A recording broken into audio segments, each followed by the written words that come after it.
大家好，歡迎收睇肥爺廚房。今日同大家分享一個十分之百搭嘅蒜蓉醬食譜嘅分享啊！咁你有佢咧用嚟打邊爐啦、燒嘢食啦，或者煮海鮮撈麵都非常之方便同好食啊！睇一下用到嘅食材先，咁所有嘅食材咧都係屋企上基本都會有嘅。咁我用咗3個嘅蒜頭啦。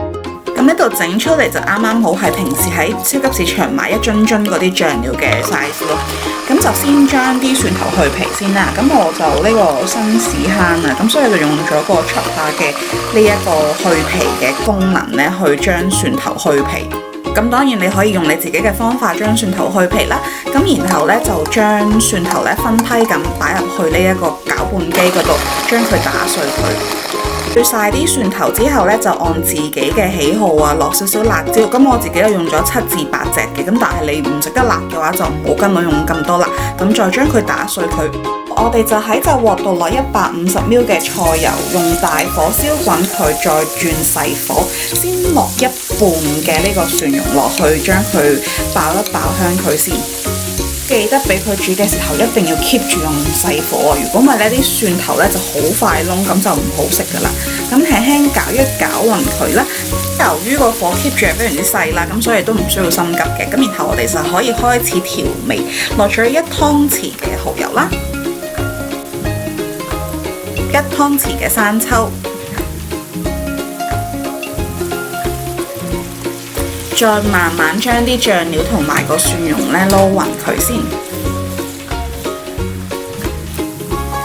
然後我哋再落半茶匙嘅 brown sugar 啦，1/3茶匙嘅鹽，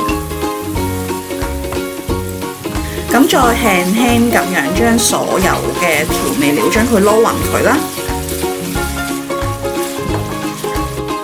然後我哋就可以放埋剩低嗰1半嘅蒜蓉入去啊，再俾佢慢慢咁樣炒。咁炒到咧，你開始見到咧，有一部分嘅蒜蓉咧變到有少少金黃色咧，咁你就可以熄火噶啦。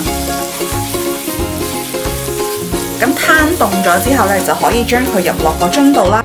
咁一定咧要有足夠嘅油咧冚過晒啲蒜蓉嘅，咁所以如果你唔夠油嘅話咧，就喺個面度加多少少嘅菜油，咁先將佢放落雪櫃，咁先可以保存得耐少少嘅。希望大家中意今日嘅呢個分享啦，記得俾個 like 我啦，留言啦，訂閱我個頻道啦，分享呢條片俾你嘅朋友仔睇啊！咁想知道啲我嘅生活近況嘅話，就可以 follow 埋肥爺廚房嘅 Facebook 同 Instagram。我哋下條片再見，拜拜。